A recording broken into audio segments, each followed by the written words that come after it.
여러분, 보석 중에서 에메랄드라고 하는 보석이 있습니다. 이 색깔이 아주 진한 녹색이죠. 그러니까 녹주석으로 된 보석이에요. 이게 주석이에요. 이제 이게 이집트라든지 남미에는 콜롬비아가 주 생산지인데, 이 보석의 이 이름의 의미가 뭔가니, 이 색깔이 초록색이지 않습니까? 영원한 봄을 상징하는 보석입니다. 그리고 영원한 생명을 상징하는 것이고, 또 영원한 사랑을 상징하는 것이 이 에메랄드, 이 녹보석인 거죠. 그래서 많은 보석들이 세상에 있지만은 이 에메랄드만이 가지고 있는 독특한 아름다움, 그리고 독특한 이 의미, 이것이 에메랄드라고 하는 이 보석을 우리가 바라볼 때 가질 수 있는 것이죠. 여러분, 우리가 지금 묵상하고 오늘 나누는 이 서갈의 말씀, 이 말씀도 66권의 성경 가운데에 아주 독특한 하나님의 계시를 품고 있는 그런 하나님의 말씀입니다. 여러분, 이 서갈의 말씀은, 이 말씀은 성전 짓기를 게을리하고 있는, 성전을 짓다가 멈추고 있는 하나님의 백성들 향해서 책망하시면서 그들로 하여금 다시 성전을 짓되 눈에 보이는 돌과 나무의 성전이 아닌 우리의 마음의 성전, 마음의 하나님을 모실 수 있는 그 마음의 성전을 준비하도록 하기 위해서 학계와 함께 이 서갈의 말씀을 주신 것이죠. 그래서 이 말씀은 이 신약의 요한계시록과 같이 묵시문학에 속하는 것입니다. 구약의 대표적인 묵시문학이 이 서갈의 말씀이에요. 그래서 앞부분에 8가지 환상이 1장부터 6장까지 나오지 않습니까? 그래서 그 묵시문학에 그러한 환상이 등장하지만은 그것보다가 이 서갈에서가 구약의 요한계시록에 불리는 이유는 그 뒤에 말미에 있는 이 12장, 13장, 14장 이 서갈에서 마지막 부분에 있는 이 3장에 걸쳐 있는 이 계시의 말씀이 비록 구약의 말씀이지만은 신약의 우리 예수님께서 나귀를 타고 예루살렘에 입성하는 말씀이 바로 여기서 나옵니다. 그래서 주님이 이 땅에 오셔서 어떤 사역을 행하실 것인지, 그분이 왕이시지만은 겸손한 왕으로서 자신의 생명을 내어드리는 그런 십자가의 대속의 사역을 하실 것을, 그것을 보여주고 있습니다. 그리고 주님이 이 땅에 오셔서 구약에서 드러나지 않던 이 악한 영, 이 사단의 영, 이 귀신을 쫓아내는 그 역사가 바로 우리 주님께서 오셔서 시작될 것임을 이 서갈에서 계시를 하고 있습니다. 그리고 그분이 피 흘리고 죽으시면서 이제 대속의 사역을 완성하시고 부활하시고, 그리고 하늘로 올라가신 이후에 성령을 보내주셔서 복음적 교회가 이 세상에 탄생을 하지 않습니까? 그래서 복음적 교회가 탄생되어지고, 이후로는 유대인들만 유일하게 하나님의 언약의 백성이었던 이 구약의 교회가 이제는 끝이 나고, 이제 복음이 전파되어지고 이 복음을 영접하고 성령을 받은 모든 열방의 사람들이 제각기 자기 민족의 교회가 설립되어질 것을 이 서갈에서 말씀하고 있습니다. 여기서 끝나는 것이 아니라 주님 다시 오시는 것을 이 서갈에서와 이 구약에서는 여호와의 날, 그 역사의 마지막 날, 완성의 날, 하나님의 나라가 임하는 이 날을 여호와의 날이라고 부릅니다. 그래서 특별히 이 14장에서는 여호와의 날의 진면목이 어떤지, 이 세상이 이제는 하나님의 나라로 완성되는 모습이 어떤 것인지 이 14장에서는 그 계시가 아주 찬란하게 빛나는 거죠. 그래서 구약이지만 요한계시록의 그 찬란한 진리를 이 서갈의 마지막 장에서 그것을 오늘 드러내고 있는 거죠. 그래서 오늘 저희들이 이 서갈에서 마지막 부분, 그래서 여호와의 날에 하나님의 나라가 이 땅에 어떻게 임할 것인지 그것을 우리가 함께 살펴보도록 하겠습니다. 오늘 12절에서는 예루살렘을 친 모든 백성에게 여호와께서 내리실 재앙은 이러하니, 여러분, 예루살렘을 쳤다고, 예루살렘을 공격하였다는 말씀을 여기서 하고 있습니다. 여러분, 이것은 14장, 이 14장 1, 2절에 보면은 등장합니다.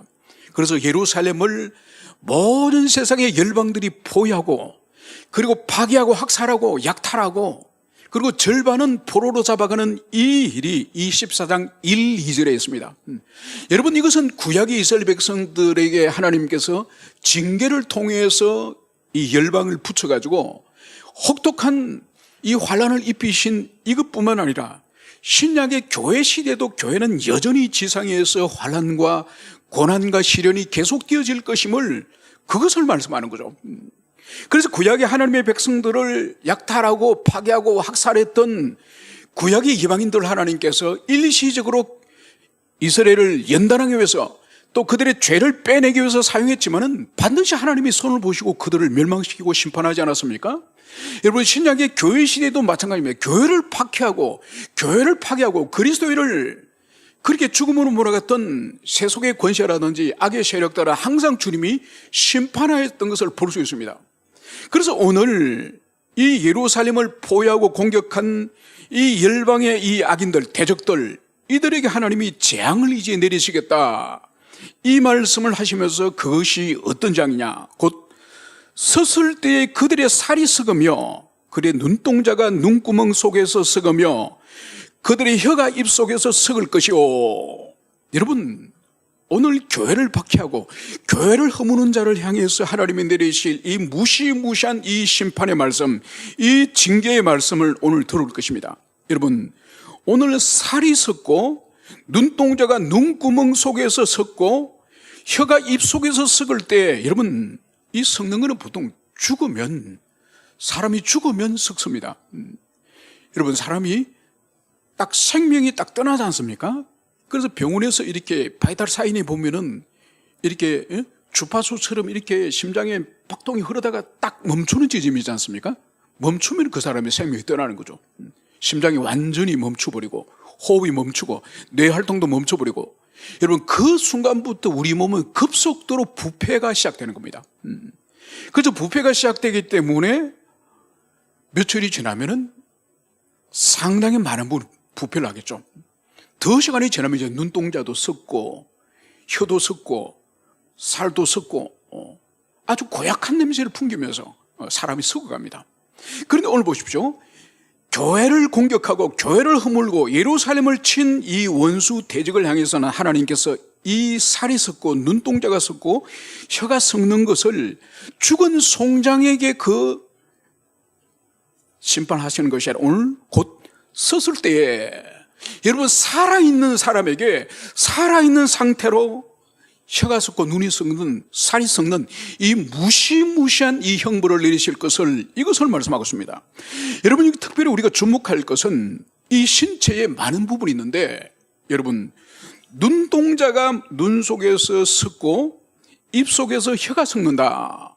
왜 하나님은 손이 썩는다, 발이 썩는다 말씀하지 않으시고 또 내장이 썩는다 이렇게 말씀하지 않으시고 왜 눈동자와 입속에 혀가 썩는다, 이 신체의 많은 기관 중에 이 두 가지를 예시로 든 이유가 뭘까요? 여러분, 그것은 이런 거예요. 이 예루살렘, 교회로 대비되어지는, 상징되어진 이 예루살렘을 이 원수들이 포위를 하면서 그들이 예루살렘을 이제 바라보면서 염탐을 하면서 예루살렘의 약점이 어디 있는지, 예루살렘을 어디에 공격하는 것이 좋은 건지 이것을 끊임없이 눈으로 보지 않습니까? 그리고 어떻게 합니까? 입으로 예루살렘을 저주하고 하나님을 저주하고 하나님 백성을 저주하고 입으로 험담을 통해서 비난과 조롱을 하지 않습니까? 여러분, 그래서 하나님께서 이 원수들의 인체의 많은 몸 중에서 눈을 썩게 하고 혀를 썩게 한다, 이거는 매우 의미가 큰 것이죠. 그래서 교회를 허물고 하나님을 대적하는 이 눈과 혀를 살아있는 채로 그것을 썩게 한다.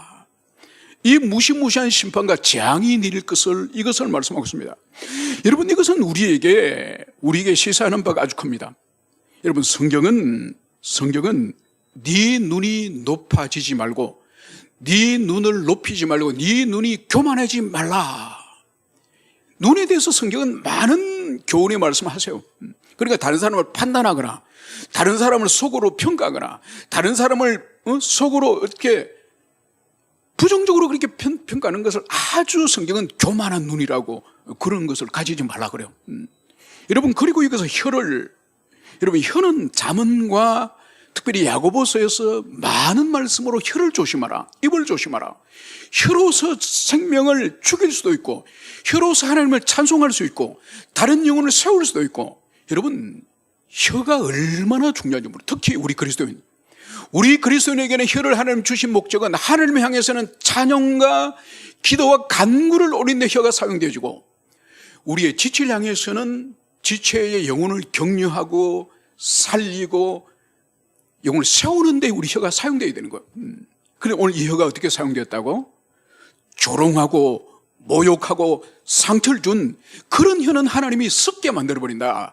혀를 사용하지 못하도록 주님께서 만드신다. 이 무시한 말씀을 하고 있는 거예요.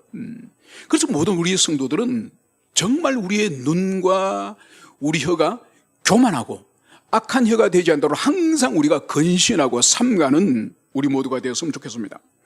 그러면서 이제 하나님께서 이제 대적들에게 임하는 또 다른 재앙을 13절은 이렇게 말씀합니다. 그날에 여호와께서 그들을 크게 요란하게 하시리니 피차 손으로 붙잡으며 피차 손을 들어 칠 것이며. 여러분, 예루살렘을 치러 온, 예루살렘을 포위하고 예루살렘을 공격하는 이들 향해서 주님이 하실 일이 바로 뭐죠? 그들을 크게 요란하게 한다는 거죠. 여러분, 크게 요란하게 한다는 이 의미는 뭔가 하니까 이 원수들 대적들에게 혼란을 주님이 주시는 말인 거예요. 평강이 없는 거예요. 크게 혼란과 두려움과 공포 속에서 그들을 빠뜨리실 것을, 이것을 말씀합니다. 그리고 더 나아가서 피차간에 손으로 붙잡고 피차간에 손을 들어서 칠 것이며. 여러분, 이것은 뭔가 하니까 원수들끼리 예루살렘을 공격하고 예루살렘을 이제는 파괴하게 온 이 원수들끼리 자기들끼리 서로 치고 서로 찔러주고 서로 자중자랑하는 이 모습을 여기서 주님께서 이 대적들에게 내릴 주님의 재앙, 심판이다, 이것을 말씀하는 거예요. 여러분, 결론적으로 말씀을 드리면, 이것을 정리해서 말씀드리면은, 여러분, 하나님께서는 이스라엘의 역사와 함께 주변의 나라와 민족들의 역사를, 구약 성경을 가만히 보면은 이스라엘 백성을 끊임없이 괴롭히고 박해했던 나라들 가운데서 이스라엘은 지금도 구약이 시작됐을 때부터 지금까지 3,500년 동안 이스라엘은 지금도 땅에 있습니다. 지금도 이 지상나라로 있습니다. 그런데 그동안 괴롭혔던 바벨론, 아수르, 블레셋, 아말렉, 여러분 다 소멸되었습니다. 여러분, 지나간 역사를 보십시오. 하나님의 교회와 또 하나님의 백성들을 끊임없이 박해하고 그랬던 그 나라와 민족은 역사 속에서 다 해체되어 버렸습니다. 여러분, 이것은 오늘날도 마찬가지예요. 오늘날도 우리가 볼 때는 교회가 얼마나 무기력합니까? 얼마나 세상이 가지고 있는 이 정치적인 권세, 이 세속 권력은 얼마나 강대합니까? 거기에 비해서 우리 그리스도인들 교회는 얼마나 약하고 무기력하고 아무런 저항의 능력도 없는 것처럼 보이지만은, 그럼 우리 배후 위에는 하나님 아버지께서 계시고 그분은 역사의 주재자이시고 모든 인생과 만물을 지으신 창조주 하나님이세요. 그래서 구약의 이스라엘을 끊임없이 박해하고 괴롭혔던 민족은 마침내 다 심판받아서 역사 속에서 소멸되었던 것처럼 오늘날도 마찬가지예요. 오늘날도 교회를 박해하고 교회를 허무는 자들에게는 하나님께서 그 사람의 삶을 끝까지 추적하여서 반드시 멸망 속으로 떨어진다는 것을, 이것을 구약의 역사를 통해서 이것을 분명히 봐야 될 것입니다. 그래서 눈동자가 썩고 혀가 썩을 뿐만 아니라 자기들끼리 혼란과 이 공포와 두려움 속에서 서로를 찔러 죽이는 이 자중질환이 있을 것임을, 이것을 말씀하고 있습니다. 그러면서 이제 하나님이 이제 이 원수들을 치실 때에 무슨 일이 이제 일어나는가?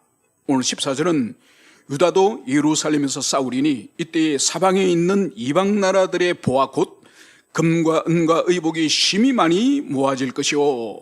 여러분, 1절과 2절에서는 이 예루살렘을 중간에 두고 수많은 열방들이 예루살렘을 포위해서 파괴하고 학살하고 약탈하여서 이 예루살렘의 보물을 나누어 가지는 이야기가 있습니다. 그런데 이 14절에서는 이제 이 하나님이 이제 일어나셔서 이스라엘 편이 되셔서 이 원수들을 치실 때에 이제 일어나는 일이 바로 뭔가 하니까 이방 나라들의 이 보물들이 오히려 이제 이 예루살렘이 이제 빼앗는, 보물이 이제 다시 돌아오는 이 일을 여기서 기록을 하고 있습니다. 그리고 더 나아가서 오늘 15절에 보면 또 말과 노새와 낙타와 나귀와 그 진에 있는 모든 가축에게 미칠 재앙도 그 재앙과 같으리라. 여러분, 이 재물은 약탈하였지만은 이 짐승들, 말과 노새와 낙타와 나귀들, 그 진에 있는 모든 가축에게 미칠 재앙이 그 재앙과 같다. 여러분, 여기서 말하는 그 재앙은 뭘 말할까요? 여러분, 여기서 말하는 그 재앙은 바로 혀가 썩고 눈이 썩는 그 재앙을 말하는 거예요. 그러니까 대적들이 당했던, 원수들이 당했던 그 재앙을 그들의 이 말과 짐승과 가축들도 눈이 썩고 혀가 썩을 것임을 이것을 말씀하고 있는 거죠. 여러분, 그래서 하나님을 대적하는 자에게 있어서는 하나님이 결국은 그 재물을 썩게 하여서 그 재물이 쓸모없게 하였다는 것을 여기서 볼 수 있습니다. 여러분, 그래서 이 땅에서 사람으로 살아가면서 가장 지혜로운 사람은 하나님을 경외하고 하나님을 사랑하고 이웃을 사랑하는 그 삶을 사람이 가장 이 세상에서 한평생 사는 동안에 그 이상의 복된 사람은 없습니다. 여러분, 가장 어리석은 사람은 누굴까요? 하나님을 사랑하지 못하고 하나님을 경외하지 못하는 사람은 가장 복된 사람이에요. 가장 어리석은 사람이에요. 그래서 인간이 이 땅에서 하나님을 만나고 예수 그리스도를 믿는 이것은 여러분, 이건 보편적인 일이 아니에요. 하나님이 골라서 참된 믿음을 주시는 그 사람은 정말 하나님께 감사해야 됩니다. 그래서 오늘 이 수유물마저도 그 짐승들마저도 눈이 썩고 혀가 썩을 것임을 이 무시무시한 말씀을 하고 있는 것을 볼 수 있습니다. 그러면서 이제 오늘 하나님의 이 거룩이 이제 드디어 예루살렘과 하나님의 백성들, 이 유대인들에게만 하나님의 거룩이 임했다고 한다면은 이제 이것이 확장되어질 것임을 오늘 16절에서는 이렇게 말씀하십니다. 예루살렘을 치러 왔던 이방 나라들 중에 남은 자가 해마다 올라와서 그 왕 만군의 여호와께 경배하며 초막절을 지킬 것이라. 여러분, 예루살렘을 치러 왔던, 예루살렘을 포위하고 파괴하려고 했던 이 대적들, 원수들, 그들이 어떻게 됐습니까? 남은 자들이 있다는 거죠. 여러분, 하나님이 일어나셔서 이 원수들을 주님이 치셨습니다. 치시고도 아직 진멸되지 않는 사람들이 있었다는 거죠. 이들이 어떻게 했다고요? 해마다 예루살렘으로 올라와서 만군의 왕이신 우리 여호와 하나님께 이제 초막절을 지키러 해마다 예루살렘으로 올라왔다. 이 말씀을 여기서 하고 있는 거죠. 여러분, 하나님께서는 모든 이방의 백성들을 다 진멸하신 것이 아니라 남겨둔 자들이 있는데, 그 남겨둔 자들이 이제 드디어 하나님을 믿고 하나님을 경외하여서 해마다 초막절이 되면은 이제 예루살렘의 순례의 길을 올라왔음을, 이것을 말씀하고 있습니다. 여러분, 이미 구약시대 때도 하나님께서 유대인들 외에도 하나님 이방인들 중에서도 부르셔서 언약 속으로 또 여호와의 장막 속으로 들어오도록 하나님이 허용하지 않으셨습니까? 그래서 우리가 잘 알다시피 이 여리고성의 이 창녀 기생 라합 같은 사람, 그리고 그 라합이 낳은 아들이 누구죠? 바로 그 사람이 보아스 않습니까? 이 보아스의 아내가 또 누구죠? 룻이지 않습니까?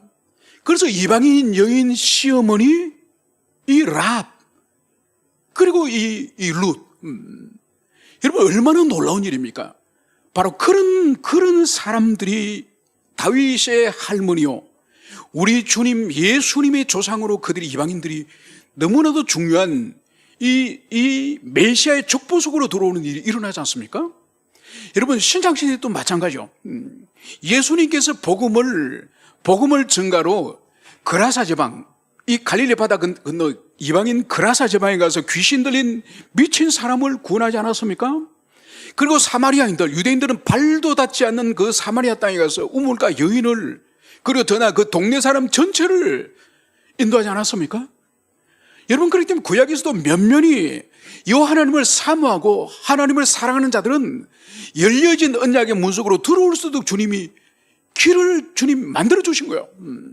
여러분, 그렇지만 하나님이 싫은 사람, 여호와가 싫은 사람은 언약 속에 들어왔더라도 자기 발로 걸어 나간 사람들도 있습니다. 여러분, 출애굽시대 때 갈렙이라는 사람 여러분 아실 겁니다. 여호수아와 함께 쌍벽을 이룬 이 갈렙, 유다지파 갈렙. 여러분, 성경은 이 갈렙을 설명할 때 갈렙은 가란 족속이요, 그니스 족속이요. 여러분, 이렇게 기록을, 그 사람은 야곱의 후손 유대인이 아니요. 그렇지만은 이 이집트에 전 세계 많은 인종의 시장처럼 이 이집트에 많은 다민족들이 살았을 거지 않습니까? 그러면서 10가지 재앙을 통해서 이집트를 하나님이 초토화시키고 당신의 언약의 백성을 주님이 보호하시고 지키시는 여호와 하나님이 참된 하나님이시고 이집트 수많은 우상들은 다 헛것이라는 것을 이 갈렙이 경험한 거죠. 그래서 이스라엘 백성이 출애굽할 때 같이 따라 나온 거예요. 같이 따라 나와서 하나님 언약 속으로 들어왔다고 한다면 여러분, 고라가 누구요? 고라는 레위 지파이자 모세의 사촌이에요. 그래서 하나님 가까이 성막에서 하나님을 섬기는 봉사는 영광스러운 직분을 받았지만은 이 고라는 어떡합니까? 하나님을 대적하고 모세를 대적하여서 자기 발로 어떡하죠? 언약 밖으로 나갑니다. 그래서 땅이 갈라져서 거기 파묻혀서 결국 저주를 받아서 죽는 거죠. 여러분, 구약의 시대 때도 스스로 하나님의 앞으로 나온 사람이 있는가 하면은 스스로 자기 발로 언약 속에서 나가버려서 저주를 받고 죽는 그런 인생들도 구약에부터 면면이 있는 거예요. 그래서 오늘 보십시오.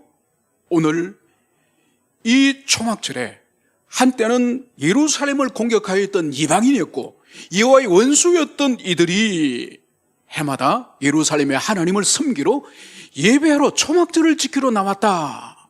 이것을 기억해야 될 것입니다. 여러분, 그런데 우리는 왜 하나님께서 유월절도 있고 오순절도 있고 다른 절기들이 많은데 하필 초막절을 지키러 이 이방인 이 하나님 백성들이 나왔다고 이렇게 기술을 하고 있을까요? 여러분, 초막절의 의미가 있는 거죠. 유월절의 의미가 있고 오순절의 의미가 있는 것처럼 이 초막절은 이스라엘 백성들이 이제 가나안 땅에 들어가서 그 땅에 정주하여 살면서 1년에 한 번씩 이 초막절이 다가오면은 어떻게 합니까? 집 안에서 생활하지 않고 일주일 동안은 집 밖에 나가서 나무 가지를 꺾어가지고 이 초막을, 아주 초라한 초막을 짓습니다. 그래서 거기서 일주일 동안 불편한 데 생활하면서 우리 조상님들은 이집트에 출애굽해서 광야에 40년 동안 텐트 생활하면서 그러면서 농사 짓지도 않고 아무 그러한 경작을 하지 않은데도 하나님이 아침마다 만나를 이제 내려주시고, 그리고 고기 먹고 싶다면 메추라기를 보내주시고, 목이 마르다면 반석을 깨달아 생수를 주님이 주시고, 그래서 옷이 헤어지지 않고 신발도 헤어지지 않고 40년 동안 편안히 순종하는 동안에는 하나님이 평강을 주시고 그들 하여금 모든 것을 필요를 공급해 주고 채워주신다고 하는 그 감사의 절기가 바로 초막절이지 않습니까? 그래서 1년의 모든 추수를 끝내고 밀농사, 보리농사, 이제 과수에 이제 과일까지 다 거두고 모든 이 곡식과 과일을 이제는 창고에 들이는 수장, 이 수장절을 지키는 것이 바로 이 초막절이죠. 그래서 여러분, 이것은 하나님의 언약의 백성뿐만 아니라 이 세상의 모든 사실 종족과 인종들은 다 이 땅을 지나가는 나그네지 않습니까? 40년간 광야를 나그네처럼 지나갔던 것처럼 모든 이 땅에 우리 인생들은 나그네처럼 이 땅에 왔다가 떠나는 거죠. 여러분, 저도 이제 60이 됐지 않습니까? 뒤돌아보면 참 너무너무 빨라요. 그러니까 어릴 때 뛰어놀았던 그 유년기 때 10살 전후로 뛰어놀았던 것이 아직도 머리에 생생합니다. 그래서 제가 이제 유년기 때 이렇게 글을 글을 한번 기억을 하면서 써봤습니다. 36개 테마로 제가 글을 쭉 썼는데 A4지로 한 250매 정도 돼요. 그러니까 이걸 이제 장르로는 이게 이제 성장 소설인데 뭐 제가 출간을 하지 않았습니다만, 그러니까 제가 여기서 기록된 게 4살 때부터 이야기가 쭉 기록됐습니다. 놀랍죠, 그죠? 그리고 지금부터 55년 전의 이야기고 다 기억이 되는 거예요. 여러분, 우리 인생이라고 하는 건 얼마나 속히 지나가는지 몰라요. 우리 권사님 계시지만 이제 앞으로 90이 돼갈 거지 않습니까? 아마 정말 빠르다는 것을 우리 권사님도 인정하실 거예요. 이게 우리 인생이요. 속히 지나가는 것입니다. 여러분, 그래서 우리로 하여금 이 초막절을 이제는 모든 하나님의 백성들이 지킬 수 있도록 이 복음이 온 세상에 전파된 거죠. 여러분, 초막절의 본질은 뭔가요? 하나님께 감사해요, 감사. 여러분, 이 세상에 인간을 두 종류로 나누라고 한다면은 하나님께 감사하는 사람과 감사가 없는 사람이에요. 뭐 흑인, 백인, 뭐 엘리트, 뭐 자본가, 노동자로 그렇게 나눌 수도 있지만은 딱 신앙 안에서 두 종류로 나누면 하나님께 감사하는 사람과 감사가 없는 불만의 사람 두 종류예요. 여러분, 그래서 초막절을 지키러 이 예루살렘에 올라온다는 이 본질은 하나님께 감사로 오는 거예요. 감사로 오는 거. 그래서 주님이 원하시는 것은 유대인을 넘어서서 모든 열방의 모든 세상의 인종들이 다 그리스도를 영접하고 하나님께 감사하는 민족이 되기를, 이거를 주님이 바라시는 거예요. 여러분, 성교학에서는 미전도 종족이라는 개념이 있습니다. 여러분, 1900년 초에 1990년, 지금부터 한 30년 여간이죠. 한 세대 전마다도 제가 이 관련되는 자료를 찾아보니까 이 지구상에 아직도 복음이 전파되지 않고 자기 민족 언어로 성경이 번역되지 않고 교회가 세워지지 않는 미전도 종족이 30년 전마하더라도 11,000개 민족이 11,000개 종족이 복음이 전파되지 않았습니다. 그래서 올해 2025년도에 한국의 어떤 선교 대회를 제가 자료를 쭉 찾아보니까 지금 이제 아직까지 복음이 전파되지 않는 민족이 전 인류 가운데 몇 개 종족이냐? 300개 종족이요. 여러분, 예수님께 분명히 말씀하셨죠? 모든 민족에게 복음이 전파되면 그제서야 세상 하나님의 나라가 임하고 세상 끝이 오리라. 여러분, 주님의 재림에 대해 주님이 직접 말씀하신 것 중에 하나가 그 날과 때는 모르지만은 복음이 모든 민족에 전파되면 그제서야 세상 끝이 온다고 말씀하셨습니다. 여러분, 그래서 보세요. 구약에 있어서는 유대인들에게만 복음이 이 하나님 말씀이 전파되고 복음이 전파되었다고 한다면은 여러분, 2000년여간 동안에 선교사들이 복음을 전해서 이제는 마지막 300인종이 남았는 거예요. 그것이 바로 오늘 주님께서 초막절에 이 유대인들뿐만 아니라 모든 열방들이 다 이제 예루살렘으로 와서 초막절을 지키기를, 이것을 오늘 주님이 명령하고 있는 것을 볼 수 있습니다. 그런데 주님께서 초막절을 지키지 않고 예루살렘으로 와서 하나님을 섬기지 않는 자들에게 하나님이 형벌을 내리시겠다는 것. 그 하나님이 지금 예배하고 초막절을 지키는 것을 주님이 강제하는 거예요. 너희들이 초막절 지키고 싶으면 지키고, 지키기 싫으면 지키지 말고, 너희들이 하나님이 예배드리고 싶으면 드리고, 예배드리기 싫으면 하지 말고. 여러분, 이게 아니에요. 하나님께 예배하지 않는 자들, 하나님 올바로 사랑하지 않고 섬기지 않는 자는 주님이 그들에게 벌을 내리시니, 그 벌을 오늘 17, 18, 19절에서는 이렇게 말씀합니다. 땅에 있는 족속 중에서 그 왕 만군의 여호와께 경배하러 예루살렘에 올라오지 아니한 자에게는 비를 내리지 아니할 것인저. 여러분, 팔레스타인 지방에는 하늘에 비가 아니면은 나무나 이 풀이나 채소가 곡식이 살 수가 없어요. 특히 거기는 건기 우기이기 때문에 1년에 2차례 큰 비가 내리지 않습니까? 이른 비, 늦은 비. 그래서 이른 비는 10월달, 11월달 겨울에 들어가기 늦가을이 되면은 비가 내리죠. 그 비에 굳어진 땅을 쟁기로 갈아가 거기에 씨를 뿌립니다. 그러면은 11월, 12월, 1월, 2월 한 5, 6개월 이렇게 지나면서 한 3, 4월이 되면 이제 이삭이 펴가지고 이제 밀이나 보리 이삭이 펴입니다. 여러분, 이삭이 펼 때 뭐가 필요하죠? 이삭이 펼 때 물이 많이 필요해요. 수분이 많이 필요해요. 그리고 이삭이 쭉쟁이가 되지 않고 이삭 속에 알맹이가 가득 차기 위해서는 늦은 비가 또 내려야 되는 거예요. 그래서 1년에 이 이른 비와 늦은 비가 내릴 때에 그 해에 추수를 할 수 있고 그 추수에 감사하여서 초막절을 지킬 수 있는 거예요. 여러분, 그래서 초막절은 하나님이 비 내리지 아니하시면은, 비를 주지 아니하면 절대로 추수할 수 없고, 추수를 못하면은 초막절을 지킬 수 없는 거죠. 그래서 초막절을 지키지 않는 자들에게, 하나님께 예배하지 않는 자들에게 하나님이 내리실 벌은 바로 그들에게 비를 내리지 않는다. 여러분, 이것은 농경사의 1차적인 의미는 농경사에 비를 주지 않는다는 이 농경사의 저주의 의미이기도 하지만, 여러분, 여기서 하늘이 비를 주지 않는다는 이 의미는 단순히 하늘의 비를 말하는 것이 아니에요. 이 하늘의 비가 상징하는 것은 바로 하나님의 은총을 상징하는 거예요. 여러분, 예배하지 않는 자들, 예루살렘에 나와서 하나님께 초막절 지키지 않는 자들에게는 하늘의 은총을 멈추겠다는 거예요.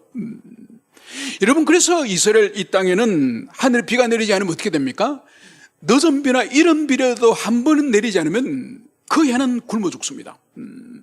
여러분, 오늘 주님께서는 여기 우리들에게 놀라운 영적인 원리, 신앙의 원리를 말씀하는 거죠.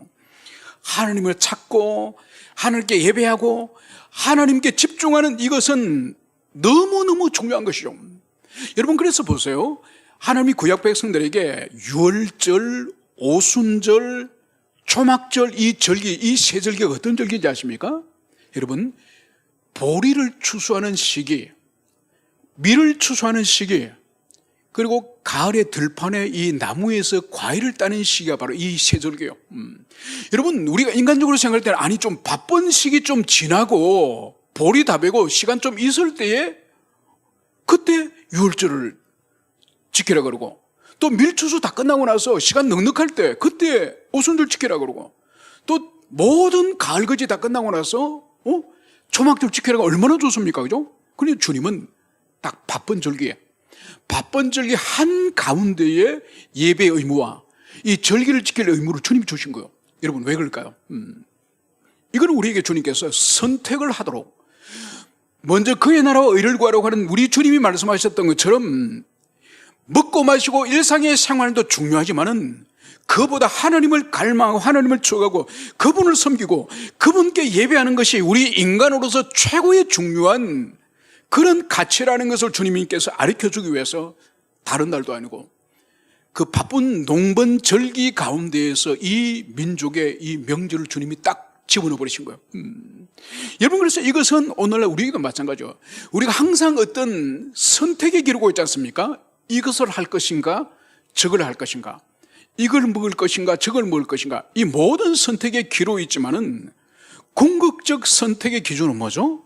이것이 하나님께 영광이 되는가, 이것을 하나님이 원하실 것인가, 이것을 하나님이 기뻐하실 것인가. 여러분, 이것이 우리 모든 선택의 기준이 돼야 돼요.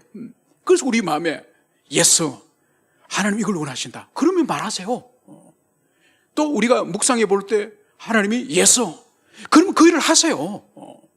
여러분, 하나님께 물어보지도 않고 말을 함부로 하거나 하나님께 물어보지도 않고 어떤 일을 도모하는 것은 이거는 미친 짓이에요. 그게 하나님 복을 주시지 않습니다.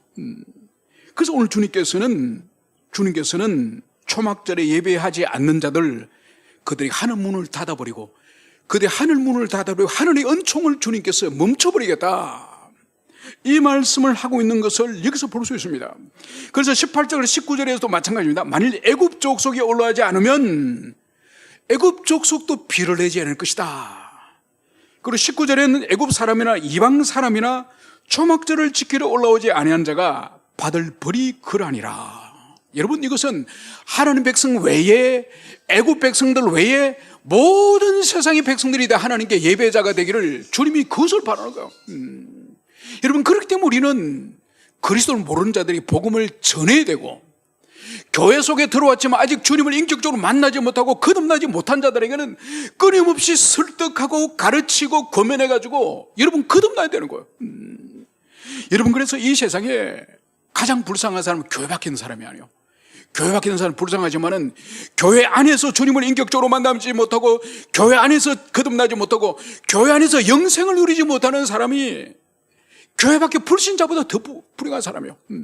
그들은 복음을 들어본 적도 없고 그들은 신앙생활 한 적도 없기 때문에 멸망으로 간다고 하지만은, 여러분, 교회 안에서 거듭나지 못하고 교회 안에서 그 많은 말씀을 듣고 그 많은 오랜 세월 동안 신앙생활을 하면서도 주님을 인격적으로 만나지 못하고, 그래서 그분을 사랑하지도 못하고 그분을 경외하지도 못하고 껍데기만 가지고 살아가는 그 신자가 이 세상에 가장 불쌍한 인생이라는 것을, 이것을 여기서 우리가 알 수 있습니다. 그러면서 오늘 이제 새로운 시대가, 이 여호와의 날이 이제는 여호와의 날이 임하면서 모든 심판과 이 형벌이 끝나고 나서 이 세상이 새로운 시대가 열릴 것임을 말씀하고 있습니다. 여러분, 이것은 요한계시록 21장과 22장에 해당되어지는 말씀이 이 스가랴 이 14장에서 예고적으로 이미 구약에서 이미 말씀하고 있다는 것을, 이것을 볼 수 있습니다. 오늘 20절은 이렇게 말씀하시는 거죠. 그날에는 말방울에까지 여호와께 성결이라 기록될 것이라. 여호와의 전에 있는 모든 솥이 제단 앞 주발과 다름이 없을 것이니. 여러분, 그날은 여호와의 날이죠. 우리 주님 다시 이 땅에 재림하시고, 그래서 심판과 모든 악의 세력들을 이제는 도말하시고, 그리고 하늘로부터 새 예루살렘 성이 이제는 내려온 바로 이 새로운 세상을, 이것을 말하고 있습니다. 그때는 말방울까지 여호와께 성결이라 기록될 것이다. 여러분, 말방울이 뭐죠? 여러분, 말은 이 옛날에 몰고 다닐 때에 노새나 조롱말도 그렇지만 이 목에 방울을 달고 다닙니다.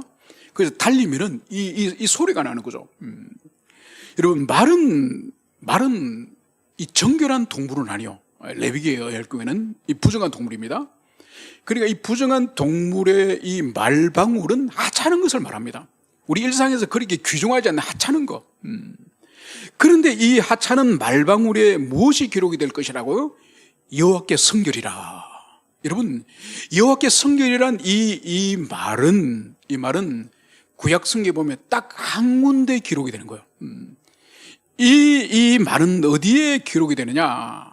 여러분, 제사장들이 얼마나 많습니까? 제사장들만 수천 명이에요. 그 수천 명의 제사장 가운데에 대제사장은 딱 한 명이에요.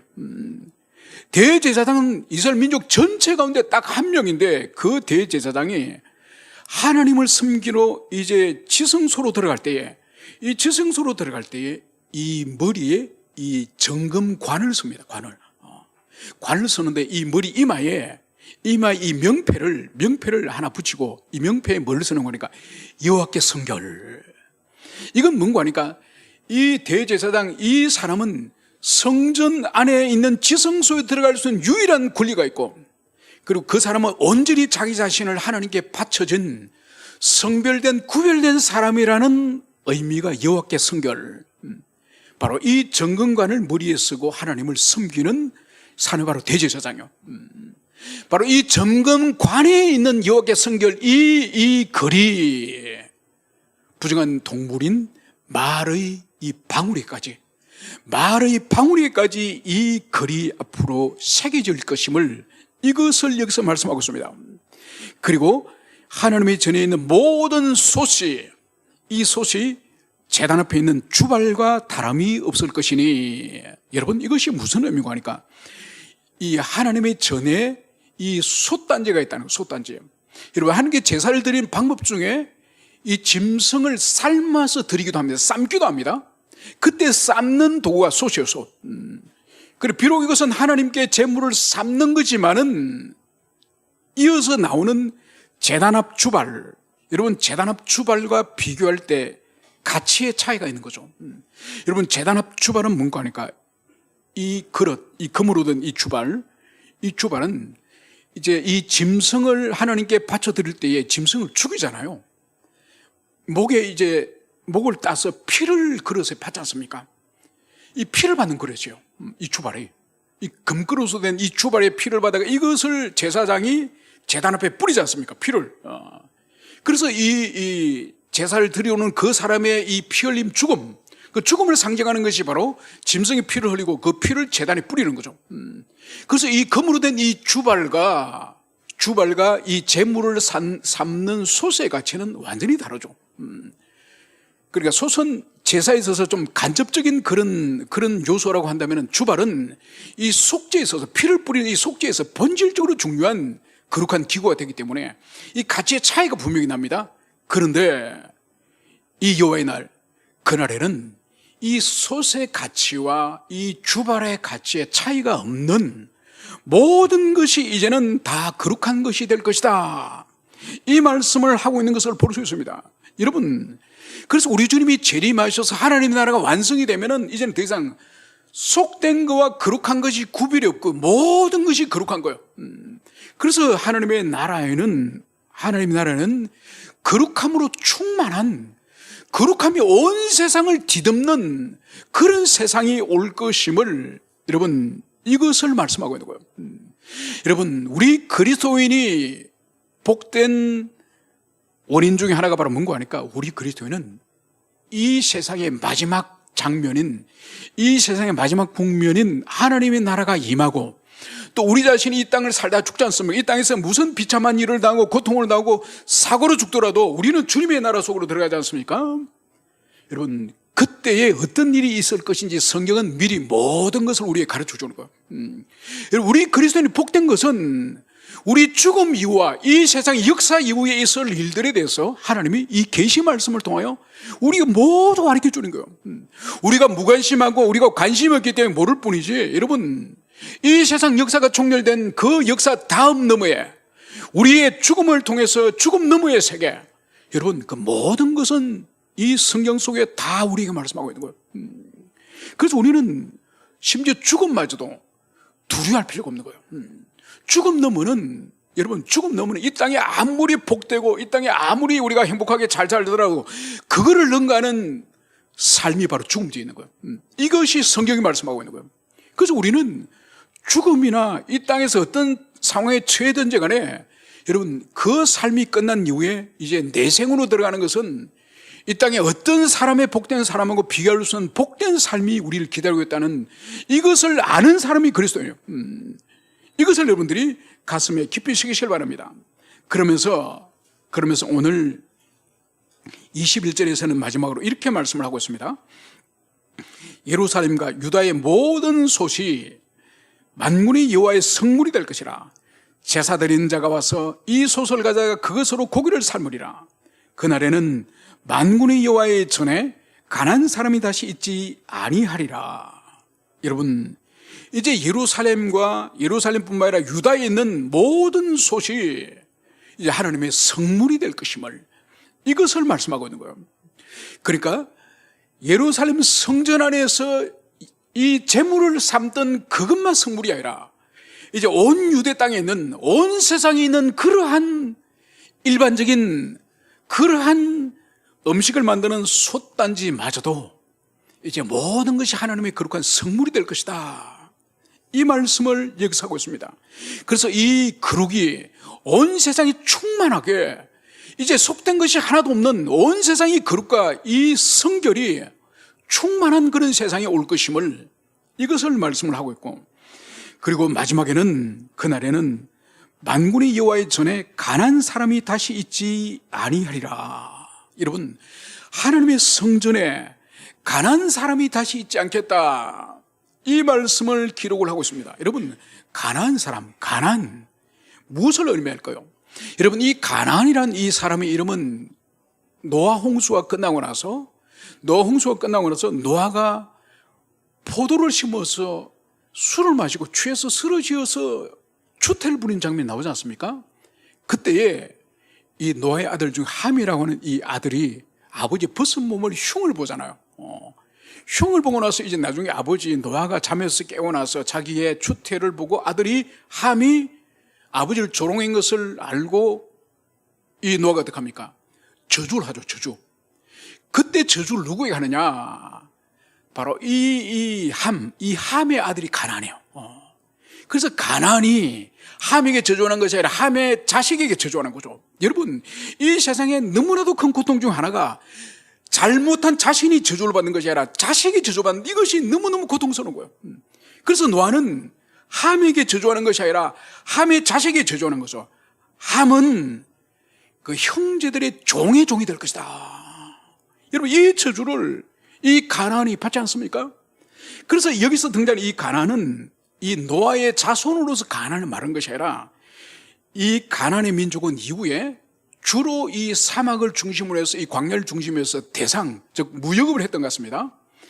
그래서 이 성경 속에서 가나안 사람의 이 의미는 이 함의 자손의 가나안 사람의 의미라기보다는 장사치, 장사꾼, 상인 이런 의미로 성경에서 사용되어지는 거예요.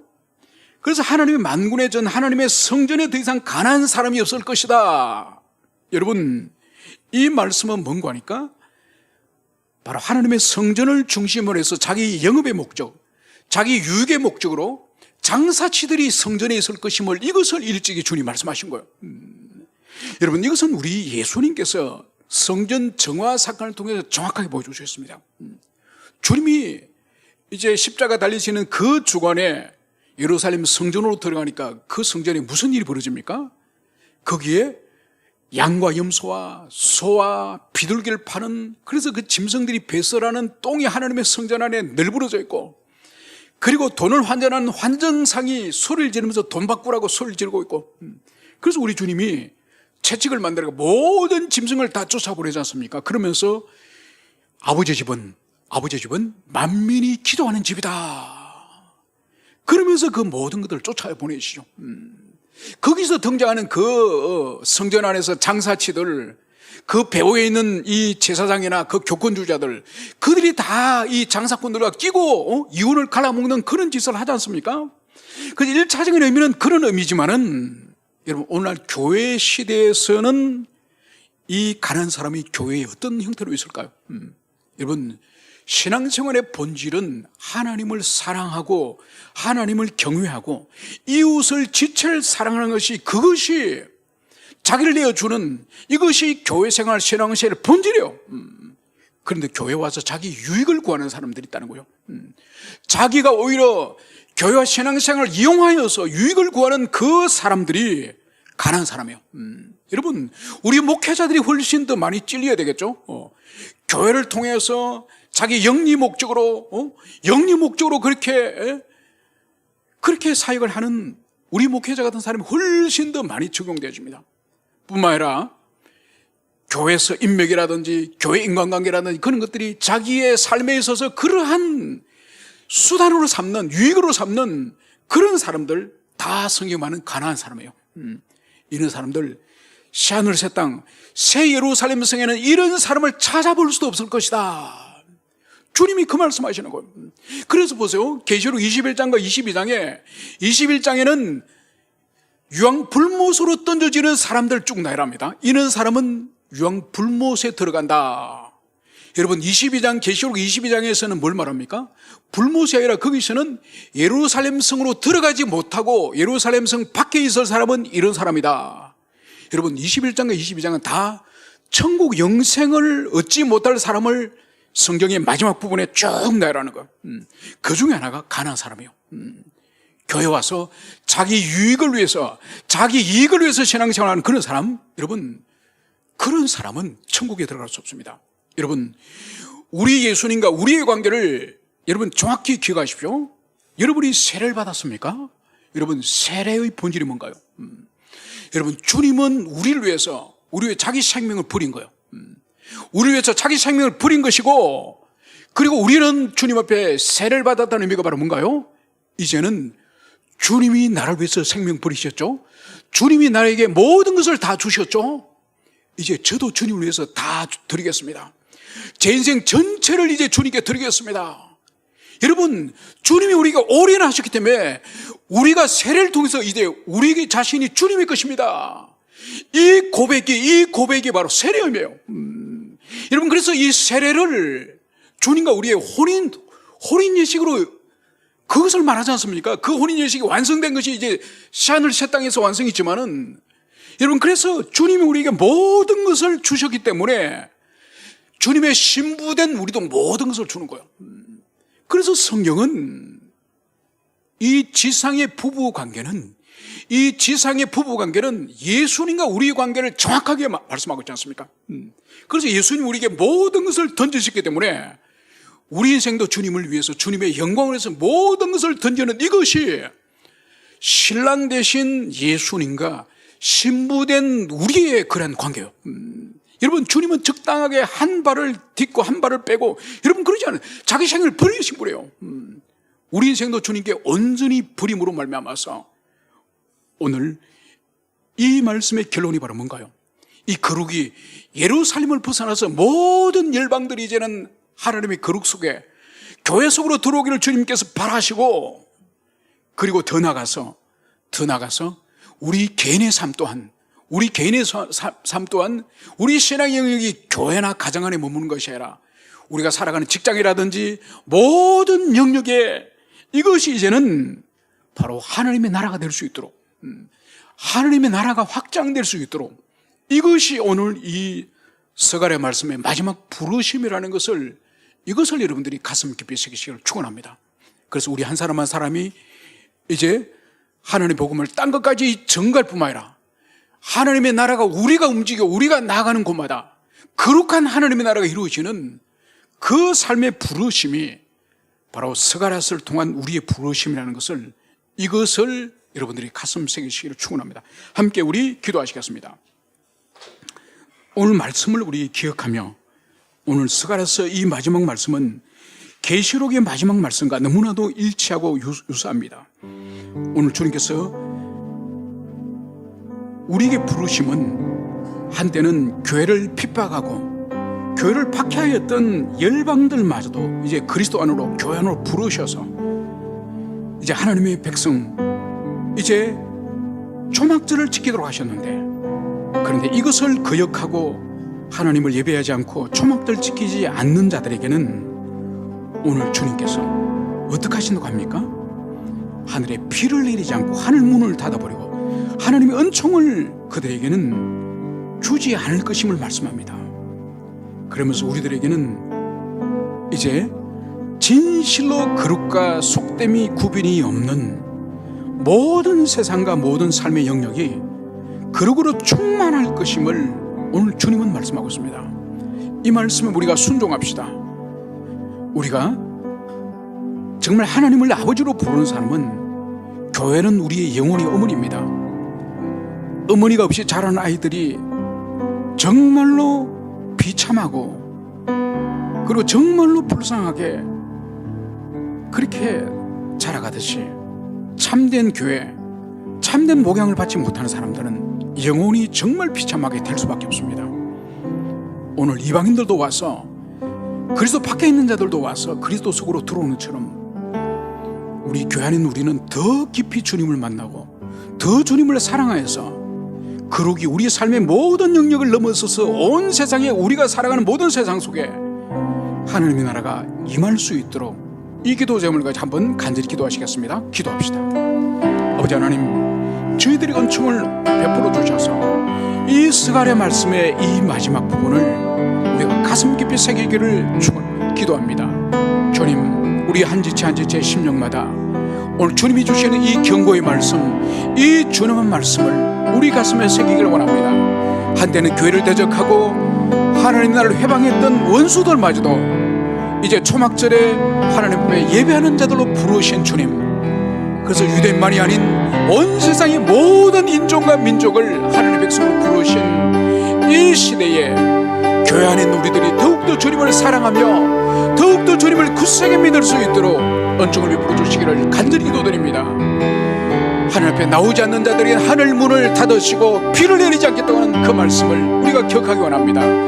하나님께서는 당신 앞에 주님 올바른 관계를 가지지 않고 순종하지 않고 하나님께로 살아가지 않는 자들에게 그들을 방치하시는 것이 아니라 하늘 문을 닫아서 그들의 영혼이 기갈하며 그들의 영혼이 핍절하며 그들의 삶이 비참한 가운데 떨어지게 할 것임을 주님이 말씀하십니다. 주여, 이 말씀 앞에 우리가 두렵고 떨게 해주시고 오늘 주님 이 말씀을 깊이 순종할 수 있도록 주님이 저희들에게 은총을 베풀어 주시기를 간절히 기도드립니다. 그래서 주님, 온 세상을 향해서 하나님의 이 거룩이 확산될 수 있도록 우리를 사용하셔서 복음을 전파하게 하시고 우리 삶의 자리에서 거룩한 삶을 살 수 있도록 은총을 베풀어 주시기를 주님 간절히 기도드립니다. 아버지 하나님, 오늘 두려운 말씀을 저희들이 주셨습니다. 아버지 하나님, 하나님을 대적하는 원수들, 교회를 허무는 원수들에게 살이 섞게 하고 눈동자가 섞게 하고 입속에서 혀가 섞게 하는 이 무시무시한 심판을 주신다고 말씀하셨습니다. 주여, 우리 모든 교들 가운데는 누구도 전혀 이런 재앙을 당하지 않도록 저희들의 마음을 지켜주시고 온전히 주님을 향한 주님 순종의 삶을 살 수 있도록 은총을 베풀어 주시기를 간절히 기도드립니다. 아버지 하나님, 주님께서 원하시는 것은 우리 개인의 건강과 개인의 거룩을 넘어서서 우리가 살아가는 모든 일상의 영역이 다 거룩해지기를 주님이 원하시는 것을 알 수 있습니다. 저희들의 입으로 하여금 복음을 전파하게 하시고 우리 삶을 통해서 하나님의 살아계심을 드러낼 수 있도록 하나님이여 은총 베풀어 주시기를 간절히 기도드립니다. 그래서 온 세상이 이 하나님의 거룩으로 충만할 수 있도록 물이 바다를 덮은 같이 이 거룩이 온 세상을 덮는 그 시대가 올 것임을 우리가 굳세게 붙들고 믿으며 이 세상의 혼란과 고난과 결핍과 이 어려움을 우리가 믿음으로 이겨나갈 수 있도록 주님이여 저희들 한 사람 한 사람 붙잡아 주시기를 원합니다. 그래서 저희 하여금 믿음으로 승리할 수 있도록 하나님 함께하여 주시옵소서. 감사를 드리며 그렇게 하신 예수님 이름으로 기도합니다. 아멘. 이제는 우리 주 예수 그리스도의 은총과 아버지 하나님의 끝없는 사랑과 성령 하나님의 교통하심이 이 세상 끝날 하나님의 그 거룩이 온 세상을 뒤덮는 그날이 있을 것임을 굳세게 우리가 믿으며 환난과 고난과 혼돈 가운데서도 이 세상을 믿음으로 승리하기를 원하는 의왕 전임에게 모든 성도들을 위해 이제로부터 영원히 함께 있을지어다. 아멘.